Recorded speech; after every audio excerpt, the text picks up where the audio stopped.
Hello friends, नमस्कार, good evening. आप सभी का बहुत बहुत स्वागत है आपके अपने platform triple C wifi study mobile application पर। तो आप सभी जल्दी से क्लास को ज्वाइन करें, उसके बाद सेशन को आगे कंटिन्यू करते हैं। और आज इस क्लास में चैप्टर नंबर 8 को कंप्लीट करेंगे। तो जो भी साथी क्लास में आ चुके हैं, आप सभी एक बार कंफर्म करें हमारी वॉइस क्लियर आप तक पहुँच पा रही है, उसके बाद सेशन आगे कंटिन्यू करते हैं। ठीक है, तो आज की इस क्लास में आप सभी चैप्टर नंबर 8 को पढ़ने वाले हैं। और चैप्टर नंबर 8 है आपका digital financial tools and applications. देखिए, बहुत सारे एग्जाम में क्वेश्चन डिजिटल फाइनेंशियल टूल्स और एप्लीकेशंस को लेकर आते हैं। तो इस क्लास के अंदर हमने उन सभी टॉपिक को कवर किया है जो आपके एग्जाम में पूछे जा सकते हैं। एक एक करके सभी टॉपिक को समझने का प्रयास करते हैं और आज कोशिश करते हैं कि आज की क्लास में चैप्टर नंबर 8 को कंप्लीट किया जाए। ठीक है, चलो। तो सबसे पहले ये देखते हैं कि ओटीपी क्या होता है, ओटीपी एंड पासवर्ड। देखिए, ओटीपी आपके एग्जाम में इससे भी कई सारे सवाल बनते हैं। तो सबसे पहले ये जानते हैं कि ओटीपी का फुल फॉर्म क्या होता है। ओटीपी को वन टाइम पासवर्ड कहा जाता है। इसका फुल फॉर्म होता है वन टाइम पासवर्ड। ये आपका ओटीपी का फुल फॉर्म होता है। ओटीपी अनियमित ढंग से उत्पन्न होने वाला पासवर्ड है, यानी ये जो पासवर्ड है आपका, ये रैंडम ऐसे ही जनरेट होता है, यानी कोई भी पासवर्ड आपके सामने हो सकता है। ओटीपी जब आता है तो एक रैंडम नंबर हमें दिखाई देता है, अनियमित ढंग से उत्पन्न होने वाला एक पासवर्ड है। और यह 2 फैक्टर ऑथेंटिकेशन योजना है। कई बार जब आप किसी जगह पर लॉगिन करते हैं तो यूजर आईडी एंड पासवर्ड डालने के बाद हमें हमारे पास में ओटीपी भेजा जाता है, जिसको हमें फिल करना होता है। तो ये डबल सिक्योरिटी है, इसलिए इसको आप 2 फैक्टर ऑथेंटिकेशन बोलते हैं। ठीक है, जो उपयोगकर्ता को अतिरिक्त सुरक्षा प्रदान करने के लिए यूजर नेम और पासवर्ड क्रेडेंशियल के अलावा ओटीपी पासवर्ड का प्रयोग करते हैं। यानी यूजर नेम आपको डालना होता है, पासवर्ड डालना होता है, इसके बाद भी आपको अपना ओटीपी जो आपके पास आया है उसको फिल करना होता है, तभी आप लॉगिन हो पाते हैं। यानी ये आपका 2 फैक्टर ऑथेंटिकेशन हो गया। जैसे आपका ईमेल है, आप जीमेल में अगर आपने अकाउंट बना रखा है तो वहां पर जब आप लॉगिन करेंगे और अगर आपने 2 फैक्टर ऑथेंटिकेशन को इनेबल कर रखा है तो लॉगिन आईडी एंड पासवर्ड डालने के बाद में आपके पास ओटीपी आएगा, इसको फिल करेंगे, उसके बाद ही आप लॉगिन कर सकते हैं। तो ये तो आपके समझ आ गया है कि ओटीपी का फुल फॉर्म क्या होता है और इसका यूज क्या है। अब बात करते हैं ओटीपी कितने प्रकार का होता है। ये सवाल काफी इंपॉर्टेंट है। तो ये समझना है, ओटीपी जो होता है 2 टाइप का होता है, 2 प्रकार का होता है। एक एचओटीपी होता है और एक टीओटीपी होता है। एचओटीपी और टीओटीपी, ये 2 टाइप हैं ओटीपी के। एचओटीपी क्या होता है, इसे आप HMAC based one time password algorithm बोल सकते हैं। HMAC based one time password. HMAC का मतलब है hash based message authentication code, hash based message authentication code. ठीक है, यानी HOTP is an event based OTP। क्या है यहाँ पर, event based OTP, where the moving factor in each code is based on a counter. अब देखो इसका मतलब क्या है, ये जो OTP है इवेंट बेस्ड है, यानी इस ओटीपी का जब तक इस्तेमाल आप किसी एप्लीकेशन में नहीं करोगे तब तक ये वैलिड रहेगा, और जैसे ही इसका इस्तेमाल आप एप्लीकेशन में कर लोगे उसके बाद में वो एक्सपायर हो जाएगा। यानी अगर ऐसा कोई ओटीपी है, जब तक हम उसका इस्तेमाल किसी एप्लीकेशन में नहीं करते हैं, कहीं पर उसको फिल नहीं करते हैं, तब तक वो आपका वैलिड रहता है, बट जैसे ही फिल कर देते हैं उसके बाद में एक्सपायर हो जाता है। इस टाइप का ओटीपी, यानी जो इवेंट बेस्ड ओटीपी हैं, उनको हम एचओटीपी कहते हैं। ठीक है, दूसरा टाइप क्या है, एक तो आप समझ गए। दूसरा टाइप है आपका TOTP, time based one time password. TOTP is a time based OTP. कैसा है, टाइम बेस्ड है। जैसे आपके पास में अभी आप जैसे ईमेल को लॉगिन कर रहे हैं तो आपके पास में ओटीपी आया, या आप इंटरनेट बैंकिंग में लॉगिन कर रहे हैं तो वहां पर भी ओटीपी आपके पास आता है। तो ये होता है आपका टाइम बेस्ड। अब जैसे ही आपके पास ओटीपी आता है उसका एक टाइम होता है, और बाय डिफ़ॉल्ट जो इसका टाइमिंग सेट की गई है वो 10 मिनट की है, यानी कि 10 मिनट तक हमारा जो OTP है वो वैलिड रहता है। जैसे आप ईमेल में लॉगिन कर रहे हैं, OTP आपके मोबाइल पर आया है तो 10 मिनट के अंदर अंदर आपको OTP फिल करना पड़ेगा, अदरवाइज फिर वो एक्सपायर हो जाएगा। अगर आप उसका इस्तेमाल नहीं भी करते हैं फिर भी एक्सपायर हो जाएगा अगर आप 10 मिनट के अंदर OTP का यूज नहीं करते हैं। तो क्या समझा, यहाँ पर तो ये होता है टाइम बेस्ड, और आगे जो हमने पढ़ाया था वो था आपका इवेंट बेस्ड। ये दो टाइप के OTP हैं, ये आपको थोड़ा सा ध्यान रखना है। बाकी टाइमिंग हमने बता दी 10 मिनट की होती है, OTP की टाइमिंग 10 मिनट होती है। बाकी अलग अलग एप्लीकेशन में कम ज़्यादा हो सकता है, बट डिफ़ॉल्ट टाइमिंग 10 मिनट का ही होता है। इसके बाद अब बात करते हैं QR कोड की। QR का मतलब होता है quick response code. QR code एक प्रकार का बार कोड होता है जिससे डॉट्स या एक मैट्रिक्स होता है, ठीक है, जिसमें डॉट्स या एक मैट्रिक्स होता है जिसे QR स्कैनर द्वारा हम स्कैन कर सकते हैं। तो QR कोड एक बार कोड की तरह ही होता है जिसे हम स्कैन करते हैं, QR रीडर से उसको पढ़ा जाता है। दूसरा ये ध्यान रखना है कि QR कोड में अधिकतम 7089 कैरेक्टर लिखे जा सकते हैं। ये सवाल भी एग्जाम में कई बार पूछते हैं। तो QR कोड में 7089 कैरेक्टर लिखे जा सकते हैं। QR कोड को डेंसो वेब, जो कि जापानी कंपनी है, के द्वारा 1991 में बनाया गया था और व्यक्ति का नाम था मासाहिरो हारा। तो इसके द्वारा QR कोड को बनाया गया था, ठीक है। आगे बढ़ते हैं। अगला जो पॉइंट है वो है UPI यानी unified payments interface. Unified payments interface एक रियल टाइम पेमेंट सिस्टम है। यह 2 फैक्टर ऑथेंटिकेशन के माध्यम से आंतरिक तौर पर एक बैंक से दूसरे बैंक में हस्तांतरण को सक्षम करने के लिए डिजाइन किया गया है। UPI के माध्यम से आजकल काफ़ी पेमेंट होता है, जैसे अगर आप पेटीएम से कर रहे हैं या फ़ोनपे से भेज रहे हैं तो ये UPI के थ्रू ही हमारा पेमेंट हो रहा है। यूनिफाइड पेमेंट इंटरफेस का फुल फॉर्म होता है। इसकी शुरुआत हुई है 11 अप्रैल 2016 में NPCI यानी national payments corporation of India के द्वारा इसकी शुरुआत हुई थी और इसे RBI reserve Bank of India के द्वारा कंट्रोल किया जाता है या नियंत्रित किया जाता है। इसे national payments corporation of India NPCI के द्वारा डेवलप किया गया है। किसको? UPI को। अगला पॉइंट है आपका AEPS, आधार इनेबल्ड पेमेंट सिस्टम। AEPS एक आधार बैंकिंग सेवा है जिसे 2016 में ग्रामीण तथा अन्य बैंकिंग क्षेत्रों में लॉन्च किया गया था।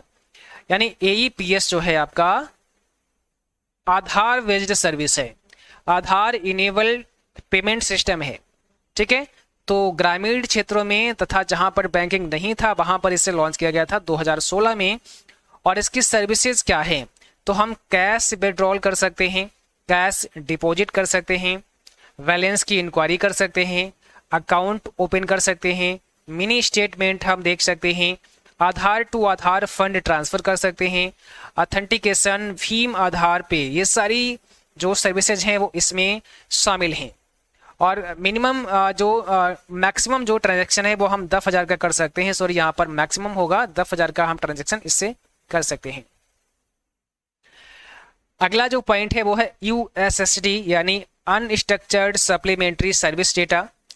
तो USSD एक प्रकार की सर्विस है जिसका इस्तेमाल अलग अलग प्रकार की सर्विसेज के लिए किया जाता है। यानी USSD क्या होता है? देखिए, USSD कोड बहुत सारे होते हैं। तो USSD कोड क्या होते हैं थोड़ा ये समझते हैं। जब आप किसी कोड में जैसे *123 और *123# अगर आप डायल करते हैं तो ये भी आपका क्या है? एक USSD कोड है। तो यहाँ पर जो आपकी USSD कोड की बात की गई है वो कौन सा कोड है? तो यहाँ पर वो कोड है आपका *99#। देखिए, *99# एक USSD कोड है जिसका इस्तेमाल बैंकिंग के लिए किया जाता है। इसका इस्तेमाल बैंकिंग के लिए किया जाता है।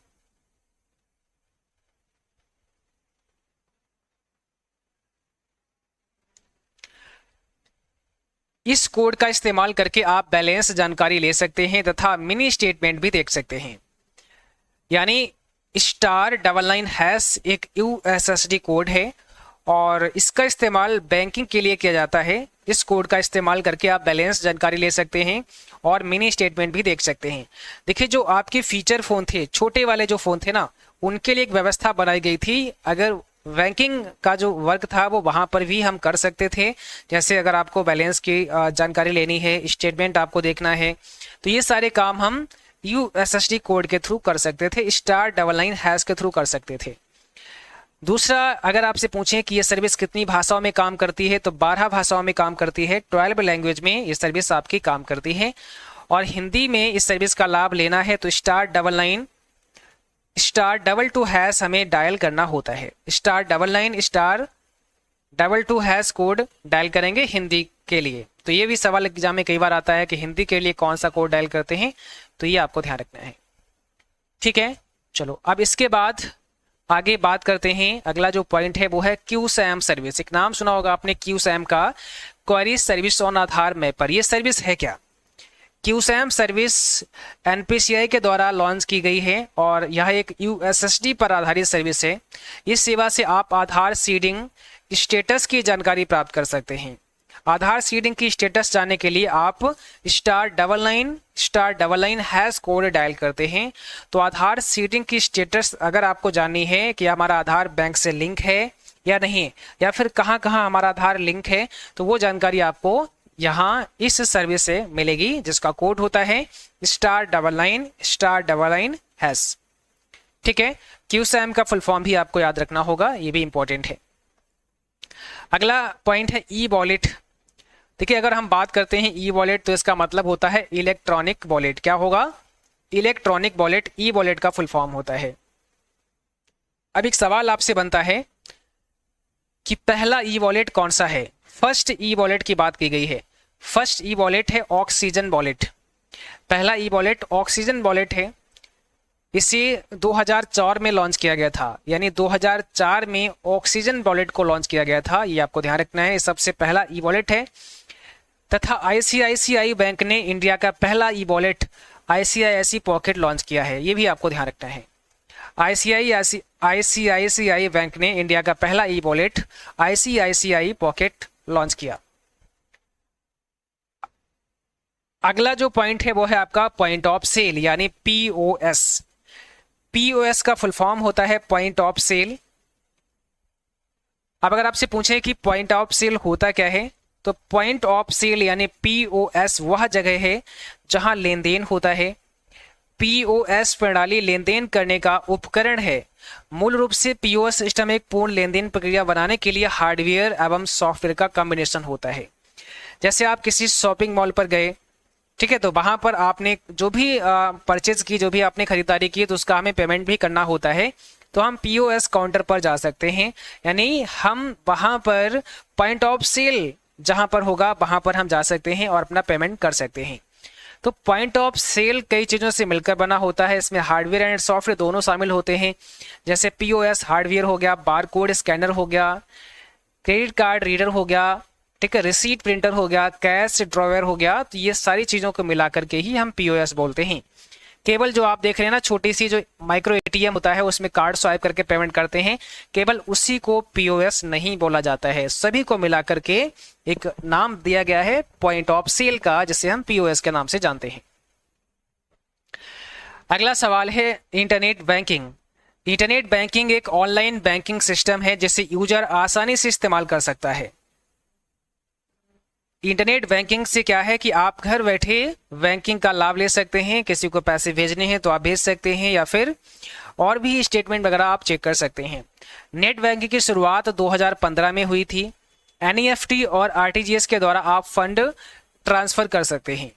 ठीक है, नोट कुछ इंपॉर्टेंट आपके लिए है। भारत का पहला बैंक 1770 में स्थापित किया गया था, और यह सवाल एग्जाम में कई बार पूछा है, सो आपको ध्यान रखना होगा। और इस प्रकार बैंक ऑफ हिंदुस्तान की नींव के साथ भारत में बैंकिंग प्रणाली शुरू हुई। तो अगर आपसे पूछें भारत में पहला बैंक कौन सा शुरू हुआ, तो बैंक ऑफ हिंदुस्तान। नाम क्या था? बैंक ऑफ हिंदुस्तान, जो कि 1770 में स्टार्ट किया गया था, किंतु ये 50 वर्ष के संचालन के बाद बंद हो गया था। ठीक है, बढ़िया ध्यान रखना है कि सबसे पहला बैंक बैंक ऑफ हिंदुस्तान ही था। एनईएफटी की बात करें तो नेशनल इलेक्ट्रॉनिक फंड्स ट्रांसफर इसका फुल फॉर्म होता है, और एनईएफटी के थ्रू हम पैसे ट्रांसफर कर सकते हैं किसी भी व्यक्ति के पास में। तो एनईएफटी एक इलेक्ट्रॉनिक धन हस्तांतरण करने का माध्यम है जिसका रख रखाव आरबीआई के द्वारा किया जाता है। इसकी शुरुआत नवंबर 2005 में हुई और इसको मैनेज कौन करता है? आरबीआई यानी Reserve Bank of India. NEFT की अगर लिमिट की बात करें तो no minimum and maximum limit set by RBI. RBI के द्वारा कोई भी मिनिमम और मैक्सिमम लिमिट सेट नहीं की गई है, बट अधिकांश बैंकों ने इसकी लिमिट को 10 लाख रुपए रखा है। मैक्सिमम 10 लाख रुपए लिमिट को रखा है बहुत सारी बैंक्स ने, और मिनिमम यहाँ पे कुछ नहीं है। इसी प्रकार से आरटीजीएस होता है जिसे रियल टाइम ग्रॉस सेटलमेंट कहा जाता है। आरटीजीएस भी एनईएफटी के समान है, किंतु यह बड़े मूल्य के लेन देन के लिए है, यानी ये भी आपका एनईएफटी के समान ही होता है, बट जब ज्यादा पैसा ट्रांसफर करना होता है तब कर सकते हैं, क्योंकि इसकी जो न्यूनतम सीमा है वो 2 लाख रुपए की है। 2 लाख से कम पैसा हम आरटीजीएस से नहीं भेज सकते हैं, ज्यादा हम भेज सकते हैं। अगली जो सीमा है मैक्सिमम वो तय नहीं की गई है, तो मिनिमम आपका 2 लाख होना चाहिए, ठीक है, आरबीआई के अनुसार। अगला पॉइंट है यूटीआर क्या होता है? Unique transaction reference number. जब आप एनईएफटी या आरटीजीएस से पैसे ट्रांसफर करते हैं तब आपको एक ट्रांजैक्शन नंबर मिलता है जिसे यूटीआर कहा जाता है। यूटीआर यानी यूनिक ट्रांजैक्शन रेफरेंस नंबर होता है। तो अगर हम आरटीजीएस से पैसे भेजते हैं तो हमें 16 अंकों का यूटीआर नंबर मिलता है, और जब हम एनईएफटी से पैसे भेजते हैं तो हमें 22 अंकों का यूटीआर नंबर मिलता है। तो यूटीआर नंबर भी आपको ध्यान रखना होगा। अगला पॉइंट है आईएमपीएस। आईएमपीएस का मतलब होता है immediate payment service. Immediate payment service यानी आईएमपीएस का अर्थ भारतीय बैंकिंग प्रणाली शब्दावली में तत्काल भुगतान सेवा है। यह देश के शीर्ष बैंक भारतीय रिजर्व बैंक तथा भारतीय राष्ट्रीय भुगतान निगम एनपीसीआई द्वारा उपलब्ध कराया गया है, और इसकी शुरुआत हुई है 2010 में। ये आपका 24 आवर मल्टीप्लाई 7 यानी 7 दिन 24 आवर ये ओपन रहता है। इस सर्विस का लाभ आप ले सकते हैं। अगला पॉइंट है आपका आईएफएससी। आईएफएससी यानी इंडियन फाइनेंशियल सिस्टम कोड होता है। इसका फुल फॉर्म क्या है? Indian financial system code. यदि आप किसी बैंक खाते में पैसा ट्रांसफर करना चाहते हैं तो आपको आईएफएससी कोड की आवश्यकता होती है, ठीक है। यानी आईएफएससी कोड के थ्रू ही हम बैंक में पैसे भेज सकते हैं। आईएफएससी कोड 12 अंकों का होता है। इसके शुरू के 4 अंक बैंक के नाम को दर्शाते हैं, 5वां अंक 0 होता है तथा अंत के 6 जो अंक होते हैं वो ब्रांच के नाम को दर्शाते हैं। यानी आईएफएससी कोड में टोटल 12 डिजिट होते हैं, ठीक है।